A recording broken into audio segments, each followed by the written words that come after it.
बहुत समय पहले एक पक्षी राजा हुआ करता था। राजा हरिया तोता की एक बेटी थी जिसका नाम हरी तोती था। राजा हरिया तोता के लिए उसकी बेटी हरी तोती बहुत प्रिय थी। बेटा क्या बात है, इतनी उदास क्यों लग रही हो? पिताजी मुझे भूख लगी है। मैं अभी सैनिकों को भेजकर तुम्हारे आहार का बंदोबस्त कराता हूँ। फिर महाराज हरिया तोता ने स्वादिष्ट पंच पकवान बनवाए। बेटा तुम्हारे लिए तुम्हारे मनपसंद तरह तरह के व्यंजन बनवाए हैं हमने। आज तो खाना खाने में तुम्हें बहुत मजा आने वाला है। हरी तोती ने खुश होकर सारा खाना खा लिया, पर कुछ ही देर बाद उसने फिर से सताना शुरू किया और सारा घर सर पे उठा लिया। अरे बेटा अब क्या हुआ, तुम फिर क्यों रो रही हो? पिताजी मुझे फिर से भूख लगी है। क्या कहा? अगर मुझे जल्दी से खाना नहीं मिला तो मैं पागल हो जाऊंगी। ये कहकर हरी तोती जोर जोर से चिल्लाने लगी। तब महाराज हरिया तोता ने सैनिक कबूतर को बुलाकर जंगल में ऐलान करने के लिए कहा। सुनो सुनो सुनो, जंगल में रहने वाले सभी पक्षी ध्यान से सुनो। महाराज हरिया तोता का ये आदेश है कि इस जंगल में रहने वाले किसी भी पक्षी के घर में जो भी व्यंजन बनेगा वो उन्हें हर रोज राजकुमारी हरी तोती को देना होगा। फिर जंगल में रहने वाले सभी पक्षी जैसे तैसे उनके आहार में से थोड़ा सा खाना राजकुमारी के लिए देने लगे, पर उसे जंगल में रहने वाली टुनटुनी चिड़िया कभी आहार लेकर नहीं गई। फिर एक दिन कालू को उसके घर आया और उससे कहा, टुनटुनी चिड़िया क्या तुमने घोषणा नहीं सुनी? घोषणा? नहीं तो कैसी घोषणा? हम सबको थोड़ा सा भोजन हर रोज राजकुमारी हरी तोती को देना है। क्या कहा? सच कह रहा हूँ, पर तुमने दिया ही नहीं, इसलिए मैं खासकर तुमसे मिलकर तुम्हें ये बात बताने आया हूँ। हाँ पर ये कैसे हो सकता है? मेरी छोटी सी बेटी है, मैं भला कहाँ से भोजन ला कर दूंगी? मेरी परिस्थिति तो तुम अच्छे से जानते हो ना। मैं बड़ी मुश्किल से अपनी इकलौती बेटी सुनहरी के लिए भोजन इकट्ठा कर पाती हूँ।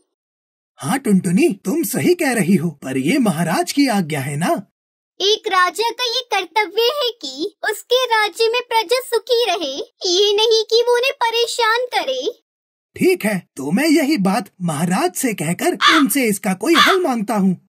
इस तरह कालू कोई ने टुनटुनी के सामने मीठी मीठी बातें की और वहाँ से चला गया।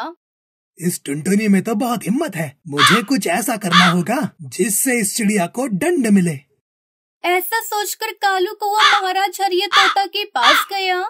क्या बात है कालू कौवे, कैसे आना हुआ? महाराज आपसे कुछ कहने आया हूँ। अच्छा क्या बात है, बताओ। प्रजा मेरे बारे में क्या कहती है? महाराज प्रजा तो आपसे बेहद खुश है और आपकी की गई घोषणा का बिना चूके पूरी तरह से पालन कर रहे हैं। पर एक टुनटुनी चिड़िया है जो कहती है कि आपकी की गई घोषणा गलत है और आप एक बुरे राजा हैं। ये बात सुनकर राजा हरिया तोता को बहुत गुस्सा आता है। क्या सच में उस चिड़िया ने ऐसा कहा? अभी के अभी उस चिड़िया को मेरे सामने हाजिर करो। जी महाराज। कालू को तुरंत वहाँ से निकला और सीधा टुनटुनी के घर पहुँचा। क्या हुआ कालू भैया, तुम फिर से क्यों आए हो? क्या बात है? दरअसल मैंने तुम्हारी परेशानी को महाराज के सामने रखा। महाराज ने तुम्हारी बात को गलत समझ लिया। मैंने उन्हें बहुत समझाने की कोशिश की, पर उन्होंने तो ठान लिया है कि तुम्हें दंडित करके ही रहेंगे। कालू कोई ने टुनटुनी चिड़िया के सामने ऐसा जताया कि जैसे वो उसका शुभ चिंतक हो। इस महाराज का बर्ताव तो किसी राक्षस से कम नहीं लग रहा है। मेरी सहायता करने की बजाय ये हमें परेशान कर रहा है।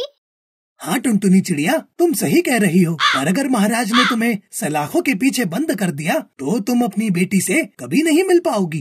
नहीं, मैं अपनी बेटी के बिना नहीं रह पाऊंगी। तो इसलिए तुम्हें हर रोज राजकुमारी हरी तोती को भोजन देना ही होगा, वरना वो तुम्हें सजा देकर ही रहेंगे। नहीं कालू भैया, वो तो हरगिज नहीं हो पाएगा। अपनी मेहनत की हमें खुद खानी चाहिए, किसी और की मेहनत का खाने में उन्हें शर्म आनी चाहिए। मैं राजा की ये बात बिल्कुल नहीं मानूंगी। ये बात सुनकर कालू को वो मनी मन बहुत खुश होता है और टुनटुनी चिड़िया से कहता है, मैं तो हमेशा तुम्हारे साथ ही हूँ टुनटुनी, अगर मैं कुछ कहूँ तो क्या तुम करोगी? हाँ हाँ करूँगी, बस मुझे इस परेशानी से निकालने का हल बता दो। इस सारी मुसीबत की फसाद तो हरी तोती है। तुम जाकर उस हरी तोती को मार डालो, तब हमें ऐसी कोई परेशानी नहीं होगी। हाँ कालू भैया, तुम बिल्कुल सही कह रहे हो, मैं ऐसा ही करूँगी। ना रहेगा सांप ना बजेगी बांसुरी। ये कहकर टुनटुनी चिड़िया हाथ में छुरी लिए वहाँ से चली गई। वहीं कालू को ये सब देखकर बहुत खुश हो रहा था। हाँ जाओ, तुम्हें इसका अच्छा इनाम मिलेगा। ये सोचकर मनी मन कालू कौवा हंस रहा था। दूसरी ओर टुनटुनी चिड़िया महल पहुंचकर हरी तोती को छुरी से मारने ही वाली थी। तभी राजा हरिया तोता ने उसे ऐसा करने से रोक लिया। कौन हो तुम और मेरी बेटी को क्यों मारना चाहती हो? बताओ मुझे, वरना तुम्हें ऐसी सजा दूंगा कि तुम बहुत पछताओगी। महाराज मुझे माफ कर दीजिए, मैं गरीब मजबूर चिड़िया हूँ। मैं ये सब नहीं करना चाहती थी, लेकिन आपकी उस घोषणा के चलते मुझे ये कदम उठाने पर मजबूर किया।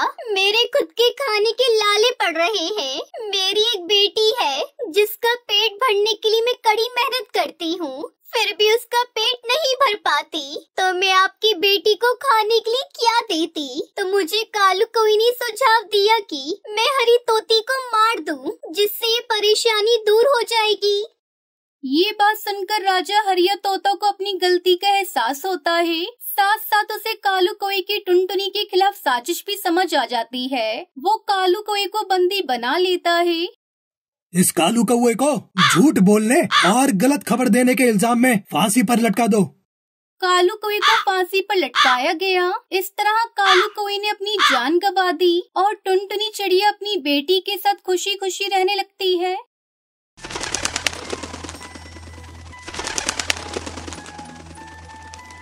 किसी जंगल में एक गरीब टुनटुनी चिड़िया रहा करती थी। एक दिन वो जंगल में भोजन की तलाश कर रही थी।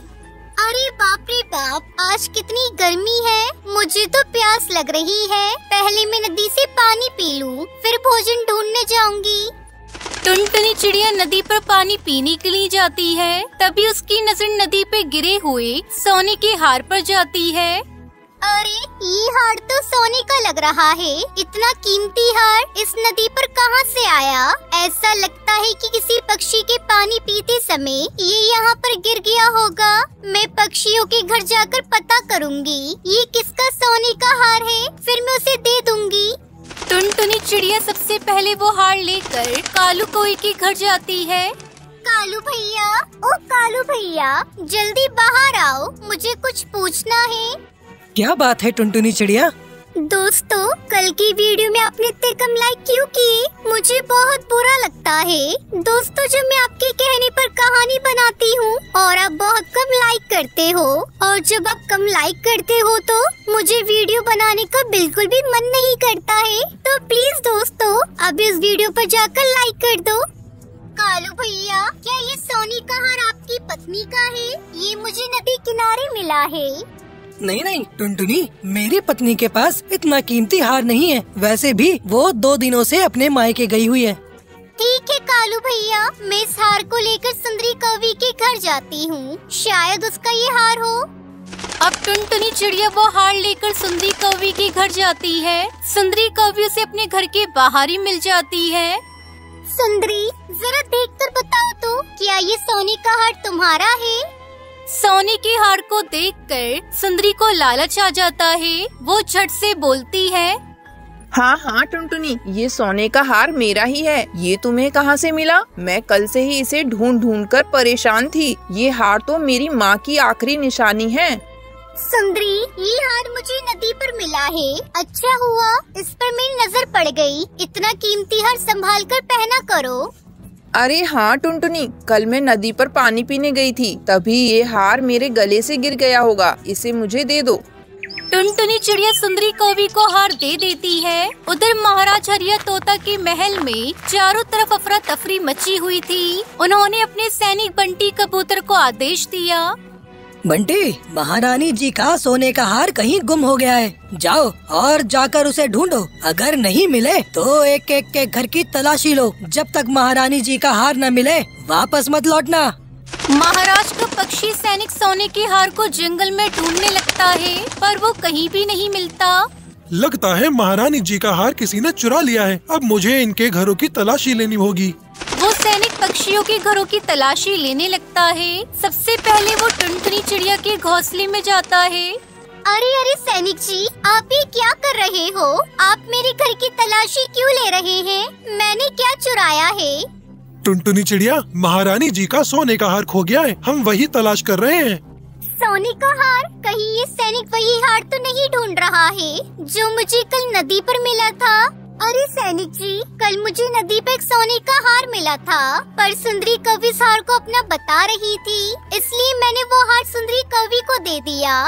अच्छा ठीक है, आप मेरे साथ सुंदरी कौवी के घर चले। राजा के सैनिक टुनटुनी चिड़िया के साथ सुंदरी कौवी के घर जाते हैं। वहीं सुंदरी कौवी अपनी माँ के घर जाने की तैयारी कर रही थी। तभी उसका पति कड़कनाथ सेठ उससे कहता है, क्या बात है सुंदरी, अभी 2 दिन पहले ही तो माँ से मिलकर आई हो, अब फिर से अपने मायके जा रही हो? तुम चुप रहो जी, मैं जब भी मायके जाती हूँ तो मुझे टोकने लगते हो।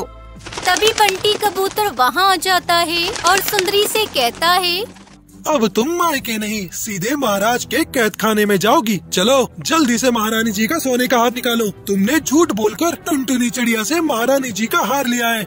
सैनिक जी, इसमें मेरी कोई गलती नहीं, ये सोने का हार तो इस टुनटुनी चिड़िया ने मुझे दिया था। ये तुम्हें खुद क्यों सोने का हार देगी? ये भी गरीब चिड़िया है, इसे भी पैसों की जरूरत है। अब सुंदरी चलो कैद खाने में, तुम्हारा झूठ पकड़ा गया है।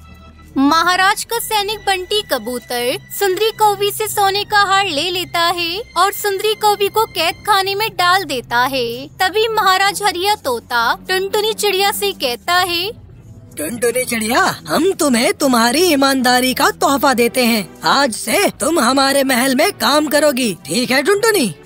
आपका बहुत बहुत शुक्रिया महाराज। महाराज हरिया तोता टुनटुनी चिड़िया को उसकी ईमानदारी का इनाम देते हैं। इस तरह टुनटुनी चिड़िया खुशी खुशी रहने लगती है।